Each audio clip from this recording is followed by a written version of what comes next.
tiempo atrás, el senador Fidel de Médicis, el senador Víctor Hermosillo, entre otros. Tenemos una jornada bastante larga el día de hoy y haremos algunos comentarios introductorios para poder después iniciar la primera audiencia. Hemos convocado junto con UNICEF, el Fondo de Naciones Unidas para la Protección de la Infancia, y hemos de reconocer el gran apoyo de doña Isabel Crowley, que es la representante de UNICEF en México, quien lamentablemente el día de hoy no nos puede acompañar. Estarán con nosotros Dailo Ali, que es el director de comunicación, y Carmen López, que es la representante y coordinadora del área educativa. En el diseño de la Ley General de Niñas, Niños y Adolescentes, UNICEF fue un actor muy relevante. Le voy a pedir a Dailo Ali, que es el director de comunicación y que representa a UNICEF en este momento, si nos da su comentario introductorio, por favor. Muy buenos días a todos. Muchísimas gracias, senador. Como comentaba el senador Romero Hicks, les agradezco la presencia hoy aquí en nombre de la representante de UNICEF en México, la licenciada Isabel Crowley, y les damos las gracias en concreto por acudir a esta audiencia pública, el derecho a una escuela libre de violencia. Saludo especialmente a los integrantes de las audiencias que vamos a escuchar a lo largo de esta jornada y, cómo no, a los miembros de este presidium, el senador Luciano Borreguín González, secretario de la Comisión de Educación, el senador Daniel Amador Gaxiola, secretario de la Comisión de Educación, senador Juan Carlos Romero Hicks, presidente de la Comisión de Educación, don Alberto Curinaime, subsecretario de Educación Básica de la SEP, y la senadora Mariana Gómez del Campo. Como saben, el pasado 1 de septiembre el Ejecutivo Federal aprobó con carácter de preferente el proyecto de decreto para crear la Ley General de Protección de Derechos de los Niños, Niñas y Adolescentes de México. Tras su posterior aprobación en el Congreso de la Unión, ha comenzado la difícil tarea de establecer una nueva estructura institucional, así como mecanismos innovadores que aseguren el cumplimiento de los derechos consagrados en esta ley. Se trata de llevar los derechos a los ordenamientos jurídicos que repercutan directamente en la niñez. Y en ese sentido hay dos temas que tienen una gran relevancia para UNICEF como Fondo de Naciones Unidas para la Infancia: el derecho a la educación y el derecho a una vida libre de violencia. Ya todos saben la importancia de la educación en el desarrollo de la niñez y también en el desarrollo de las sociedades en su conjunto. Ya todos conocen que este es un derecho fundamental recogido en esta ley, pero también en la Convención sobre los Derechos del Niño, que justamente este año se cumplen 25 años desde que México la ratificara. Ya saben que es obligación de todas las autoridades, de todos los niveles de gobierno, tomar las medidas necesarias para prevenir, atender y sancionar cualquier acto que atente contra la integridad personal dentro y fuera del espacio y el entorno escolar. De ahí la importancia de audiencias públicas como esta, que hoy estamos inaugurando y que esperamos y deseamos que sea la primera de muchas sesiones en las que participe UNICEF para tratar temas de mucha profundidad, temas muy medulares de la educación, porque con la visión, con la experiencia, con el conocimiento práctico y el entusiasmo de las personas que van a estar conversando y dialogando a lo largo de toda esta jornada, pues se puede conseguir efectivamente que todas las escuelas sean espacios libres de violencia, donde sobre todo los niños aprendan para crecer y desarrollarse como tienen derecho. Porque una educación basada en los derechos es la vía para acabar con algunas de las más profundas desigualdades tan arraigadas en la sociedad. Porque la educación contribuye a mejorar la vida y es una pieza clave, como todos sabemos, para acabar con el círculo de pobreza que amenaza a muchos niños, niñas y adolescentes en México.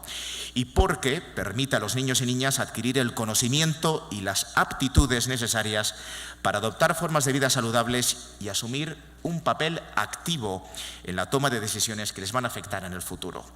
En México hay muchos niños y niñas que no van a la escuela o que reciben una educación intermitente o deficiente. Cada uno de estos niños y niñas tiene un sueño que quizás no se cumpla nunca y un potencial que jamás se desarrolle. Tenemos que hacer todo lo necesario para que los sueños de cada uno de estos niños y niñas se cumpla y todo su potencial se desarrolle. Solo así, garantizando que todos los niños y niñas tengan acceso a una educación de calidad, estamos manteniendo y creando los cimientos para el desarrollo, la transformación, la innovación, la oportunidad y la igualdad. Sean tiempos de crisis o de paz, en las ciudades o en las aldeas más remotas de todo el país, nuestros esfuerzos se consagran a la consecución de un objetivo fundamental y que no es negociable: una educación de calidad para todos y para todas. Buenos días. Muchas gracias, Dailo. Por parte de la Junta Directiva también tendremos algunos mensajes. Escucharemos ahora el mensaje del senador Daniel Amador. Gracias. Bienvenida al Senado de la República, la representación de la SEP, en el compañero Alberto Curi, subsecretario de Educación Básica, y a la UNICEF, que ya escuchamos su elocuente intervención, y a los compañeros senadores aquí presentes y los asistentes a este foro. Por supuesto que esas audiencias públicas, que es un espacio que la Comisión de Educación del Senado de la República genera para poder escuchar los diferentes puntos de vista que se refieran al derecho a una escuela libre de violencia. Escuchar a diferentes sectores de la sociedad, académicos e investigadores, gobierno y organismos internacionales, siempre es importante para la elaboración de un marco legal que permita garantizar el derecho que tienen los niños y niñas de México en nuestras escuelas. Hoy, la búsqueda de un marco legal que prevenga y evite la violencia escolar nos une. El hecho de tener vigente en la Ley General de los Derechos de las Niñas, Niños y Adolescentes un instrumento jurídico donde son reconocidos como sujetos de derecho y no como objetos de protección, nos da el marco necesario para armonizar en la Ley General de Educación y generar los mecanismos que garanticen el cumplimiento de los derechos consagrados en la ley. Sin embargo, no siempre todo está dicho, pues con la búsqueda de experiencias en personas que trabajan muy de cerca y que viven esta problemática, como el caso de maestras y maestros que están frente a grupo, y académicos e investigadores, tendremos un bagaje de elementos que seguro fortalecerá nuestro marco legal. En este orden de ideas y bajo esta legislación de avanzada, tenemos la obligación de armonizar nuestro marco legal en el plano educativo. Con ello, buscamos garantizar una vida libre de violencia en las escuelas de nuestro país. Pues es en la escuela, su segunda casa, donde nuestra juventud pasa muchas horas de su vida y por ello se debe proteger su integridad personal. Últimamente, en nuestro país, este problema se ha hecho más notorio a la opinión pública, tanto por los medios de comunicación como por las redes sociales, mismas que hacen notar la imperiosa necesidad de ser atendido por todos. Por ejemplo, parte de los escasos datos que tenemos en nuestro país respecto del tema son: la incidencia de la violencia escolar se da entre los 6 y los 17 años, mientras que la edad más vulnerable por haber mayor incidencia es de los 12 a 14 años, la educación secundaria. Se estima que en la actualidad al menos el 10% de los alumnos, 2.5 millones de educación básica, son víctimas de acoso escolar y solo 1 de cada 10 recibe atención especializada. En la publicación Disciplina, Violencia y Consumo de Sustancias Nocivas a la Salud en las Escuelas Primarias y Secundarias de México, publicado en el 2007 por el Instituto Nacional para la Evaluación de la Educación, INE, tenemos que 17% en primaria y 14% en secundaria padecen maltrato físico. La situación es grave porque de cada 10 niños en primaria, 2 han participado en peleas o han robado. 1 ha amenazado a un compañero o ha dañado las instalaciones de la escuela. Por otra parte, el Informe Nacional sobre Violencia de Género en la Educación Básica en México, publicado por la SEP y la UNICEF, señala que 43.2% del personal docente mencionó que han detectado casos de bullying en su escuela. 3 de cada 10 niños de primaria han recibido alguna agresión física de un compañero. 1/5 parte de los niños y niñas de sexto de primaria y de secundaria señalaron que uno de los motivos para molestar a los niños es que estos no cumplen con características del estereotipo masculino. Los resultados de la primera encuesta nacional de exclusión, intolerancia y violencia en escuelas públicas de educación media y superior 2008, realizado por la SEP, señalan que 44.6% de los jóvenes hombres y 26.2% de las mujeres encuestadas reconoció haber abusado de sus compañeros. 40.4 y 43.5 respectivamente aceptaron que habían ignorado la práctica, en tanto que 39.3 y 18.5 habían puesto apodos ofensivos. 54% de los estudiantes manifestó que no les gustaría tener como compañeros en la escuela a enfermos de SIDA. 52.8 les desagradaría compartir clases con personas no heterosexuales. 51.1 desaprueba trabajar con alumnos con capacidades diferentes. Otro 38.3% con jóvenes que tengan ideas políticas diferentes, mientras que el 35.1% con jóvenes que tengan una religión diferente. Ante estas cifras, vemos que es necesario otorgar un marco legal que permita a todos los niveles de gobierno, en el ámbito de sus competencias, a los integrantes de la comunidad educativa y demás actores que incidan en este entorno, tomar las medidas necesarias para prevenir, atender y sancionar cualquier acto que pueda atentar contra la integridad personal dentro o fuera del espacio escolar. Estoy seguro que estas audiencias públicas, en estas mesas de trabajo que hoy se van a instalar, nos brindarán la información necesaria para fortalecer a la Ley General de Educación y por ende logremos brindar a nuestra niñez y adolescentes el marco legal que garantice su protección y convivencia. En el grupo parlamentario del PRI consideramos necesario el construir un entorno sano y adecuado para garantizar una sana convivencia en las escuelas y se promuevan los valores humanos entre todos los integrantes de la comunidad educativa. Sé que estas audiencias habrá una gran retroalimentación del cómo podemos concretar en la Ley General de Educación la mayor parte de inquietudes que brinden una plataforma legal que otorgue a nuestra niñez y juventud una escuela libre de violencia. Ante todo esto, sean ustedes bienvenidos y gracias por su disposición para formar parte de este gran proyecto. Gracias. Gracias, senador Amador. Corresponde ahora al senador Luciano Borreguín, también secretario de la comisión. Buenos días a todos y todas. El Senado de la República le da la más cordial bienvenida a este foro. El derecho es una escuela libre de violencia. Me gustaría mencionar el concepto de violencia. Es una acción ejercida por una o varias personas en donde se somete de manera intencional al maltrato, presión, sufrimiento, manipulación u otra acción que atente contra la integridad, manifestándose de diferente manera como violencia física, verbal, psicológica y de cualquier persona. La violencia es la presión psíquica o abuso de la fuerza ejercida contra una persona con el propósito de obtener fines contra la voluntad de la víctima. Cuando se habla de violencia escolar, suele asociarse con manifestaciones físicas tales como destrozos, peleas, robos. Sin embargo, cada vez se hace más patente que la violencia abarca muchos actos que llegan a dañar físicamente a alguien, que en algunos casos llega hasta la muerte. También existen las violencias sutiles como las agresiones, las burlas, la ironía o el bullying. Se indica que los medios hacen noticias solamente de casos extremos que lindan con lo delictivo, alimentando la idea de que la violencia escolar se reduce a casos patológicos y criminales. Esto significa callar, reducir un fenómeno social complejo y preocupante, que nos afecta y reclama soluciones, como lo es las burlas o la violencia verbal que afectan psicológicamente. Los brotes de agresividad o de violencia en los centros educativos constituyen un fenómeno cada vez más frecuente, que se interpreta como un reflejo de lo que ocurre en la sociedad.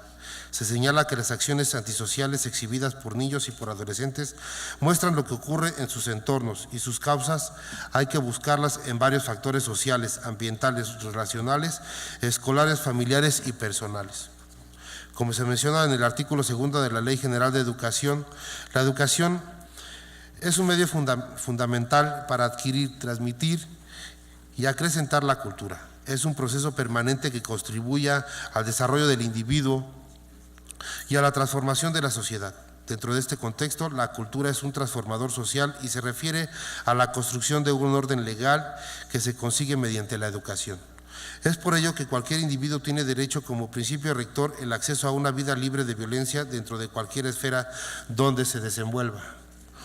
Agradecemos la presencia de cada uno de ustedes a este evento, a padres de familia, asociaciones, investigadores, académicos, profesores, a los senadores integrantes de esta comisión y demás personas que nos acompañan para tocar un tema tan relevante como lo es el tener escuelas libres de violencia.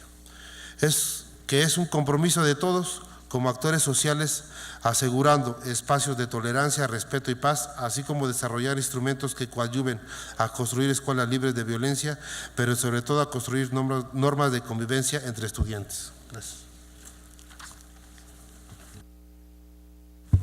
Gracias, senador Borreguín.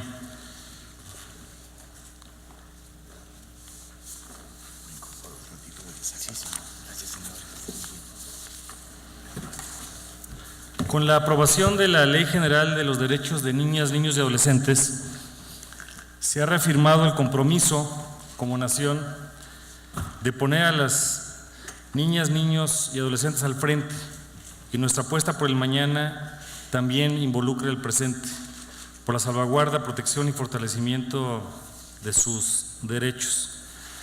El día de hoy nos hemos dado cita para escuchar diferentes voces. Hemos organizado 4 audiencias y un conversatorio. El primer tema es el derecho a una vida libre de violencia, avances en la ley general mencionada. El segundo, factores, dimensiones y alcances de la violencia en y desde hacia la escuela. El tercero, los modelos de gestión, prevención, atención y erradicación de las violencias en el entorno escolar.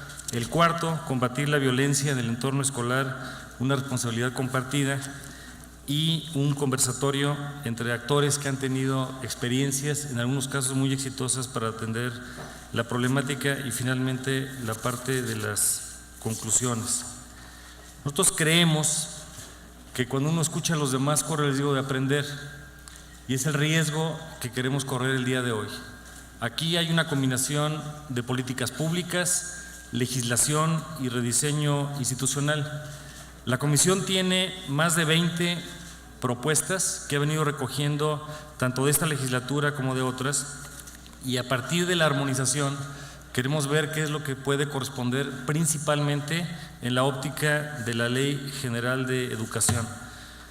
Las estadísticas, algunas de ellas en violencia, se han compartido por los senadores hoy en la mañana. Los ponentes seguramente también harán sus propias consideraciones. Y lo importante es reconocer que en el tema ya hay legislación. La pregunta es si lo que tenemos es suficiente. Por ejemplo, en la ley general mencionada ya se tocó el tema, se hicieron algunos señalamientos. Por ejemplo, los artículos 57 y 59 señalan, entre otras fracciones, que se deben de atender estrategias y acciones para detección, contención, prevención y erradicación, actividades de capacitación, mecanismos gratuitos de atención, asesoría, orientación y protección, sanciones a quienes realicen, promueven, propicien, toleren o no denuncien actos de acoso o de violencia. Y lo que queremos es el ensamblaje de esta armonización. En este momento, a partir de la promulgación que el presidente Peña hizo el 4 de diciembre del año pasado, las legislaturas locales tienen 180 días, plazo que vence el 3 de junio para armonizar su legislación local. También hay que recordar que el Congreso de la Unión tiene el mismo reto y se tienen que desdoblar una serie de tareas para este propósito, y es lo que el día de hoy vamos a estar queriendo atender. Hay compromisos internacionales y hay una serie de aspectos que siempre son relevantes. Con esto damos la bienvenida a todas las personas. Las participaciones de la primera mesa ya están aquí presentes. Vamos a proceder. Se encuentra la señora Hilda Estela Flores, que va a presidir, y están también los panelistas, el propio subsecretario de Educación Básica, doña Mónica González Contró, doña Carmen López y don Juan Martín Pérez García. A todos muchas gracias. Vamos a iniciar.